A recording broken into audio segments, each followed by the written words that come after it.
Hello everyone, welcome back to one of my video reviews. So in today's video, I'll be reviewing the new R2 from Swiss watch microbrand DWISS. Now the R2 is currently DWISS's entry-level model with being a relatively conventional time-only watch. It's also the most affordable, but is it worth the price? So let's take a look. So as expected for a Swiss watch brand, I would say that the specifications of the DWISS R2 are rock solid. So first and foremost, the R2 uses a double dome sapphire crystal.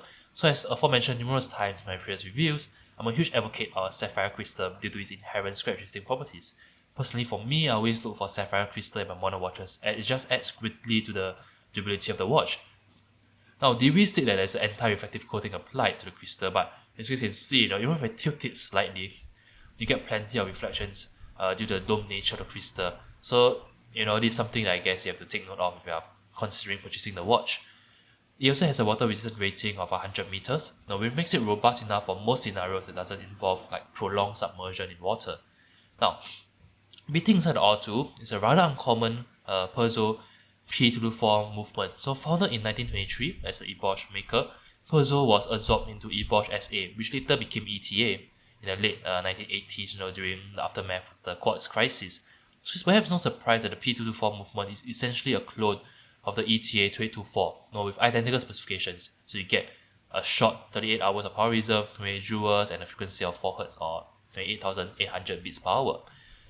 It is, however, relatively well decorated. So you can see, plenty of perlage, plenty of Côte de Genève finishing present. So I would say it's a well decorated watch. It's definitely pretty to look at, and against the matte black case, it's a nice sort of contrast, I guess. Now, we've previously reviewed the RC1, which is one of these DWISS earlier watches, and I said that the strap was the least impressive component of the watch. The strap here is slightly better in the case of the R2, but it still remains like the weakness, the chink in the armor, so to say. The R2 comes standard on this sort of rarely rubber strap. You get sort of this matching color stitching, and it's comfortable to wear, but pairing on a rubber strap, in my opinion, just cheapens the feel of the watch.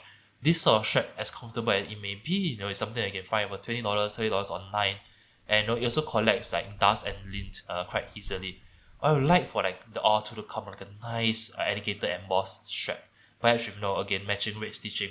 I think pairing this with a quality leather strap would definitely have elevated the watch. Now there is also loom on the watch. Let me put a loom shot here. DWISS state that the hands are applied with BGW9 Superluminova, but it's almost negligible. It's really rather weak, so don't expect to be able to tell the time in the darkness. But overall, I would say that they are to a decent spec for the price, though with a Swiss movement and double dome sapphire crystal. The strap can be improved, but again, it's nothing that an aftermarket option won't fix. That being said, the selling point of DWISS watches has always been the intricate designs. So the R2, while it's relatively simpler as compared to its pricier siblings, is still a rather complex looking watch. For starters, the dial is full of depth. Let me bring this closer to the camera so you can illustrate what I'm talking about. So you can see that the center here is actually open worked. Let me find a better lighting angle. So you can see that the center is actually open work. So it sort of exposes the movement that's beating within. The smoke, however, is smoked, so it's not utterly transparent like a true scrutinized watch, but it's smoked. So the smoked nature reminds me of something like the Hermes Arcu Squidlet, which is not a bad watch to be compared to at all. There's also, let me bring this closer to the camera. There's also, I'm not sure if you guys can see, there's also a scrutinized date wheel, that surrounds sort of the open work track. So you can see a scrutinized date wheel here. Let me see if I can put it in this angle. So there's also a scrutinized date wheel that surrounds it. There's really, I would say, Hublot-esque in its execution and nature. It's not the most legible of date displays. As of now, I'm still struggling to capture it on camera, but it's definitely cool looking. But however, the highlight of the watch definitely will be the hour hand, which what DWISS calls a floating hour display. So as you guys can see, there's no sort of connection to the center pinion, so sort of this mystery dial, so to say. The hour hand, is printed on a clear sapphire disc, or let me review the trick, I guess. So which rotates as time passes, which gives this impression of this floating hour hand. It's an aesthetic that was first made popular in the 1960s by vintage watches such as the Zodiac Astrographic. And it certainly acts like an intriguing sort of feature to the dial. Now the R2 comes on two colorways. We have this blend red version as well as blue and orange variant. although both variant shares like an identical design, I would say that the different color scheme really changes the vibe of the watch drastically. So the blue and orange one really feels more quirky, I would say with a hint of a vintage touch. Reminds me of something like the Tudor Heritage Chronograph Monte Carlo. In contrast, this black and red version comes across as more contemporary and sleek, evoking watches like the Tudor Fast Rider Black Shield.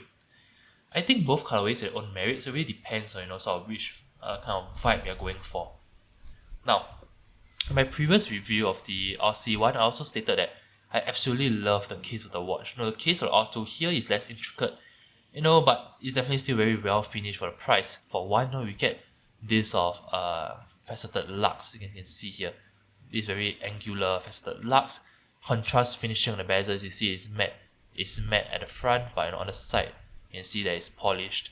And it also has slightly beveled edges in terms of the case. So overall, it's a very well finished case. It also has, like most of the DWISS watches, it also has 4 hexagonal screws on the bezel. Something I would say is something of a brand trademark. It's not easy to have screws on the bezel without looking like a Royal Oak or a Santos ripoff. But I would say the R2 definitely does not fall into the pitfall here. There's no way you will mistake it for either of the aforementioned watches. Now the case of the R2, this R2 variant is PVD coated black, so it shouldn't fade over time. There's also a lovely sign crown. Of course it's black, so I think it's a bit hard to capture on camera. But you can see it here. So there's also a sign crown, rendered in black that makes wearing the watch an enjoyable experience. Due to the slim nature of the case, look at how slim the case is, right? The watch sits rather low on the wrist, resulting in a much more wearable watch as compared to the bulky RC one that I reviewed previously on the website. So in fact, on this note, let me put this on the wrist and show you guys how it wears. So here it is on my 7-inch wrist. Now the watch actually only has a thickness of 10.5mm, which allows it to slide under strap cuffs with ease. Coupled with like a 40mm case diameter, the R2 actually wears wonderfully on my 7-inch wrist, right? So usually, watches with like louder designs, like Ting, Sam Friday, Hublot or Dietrich, tend to be of a larger, more ostentatious size.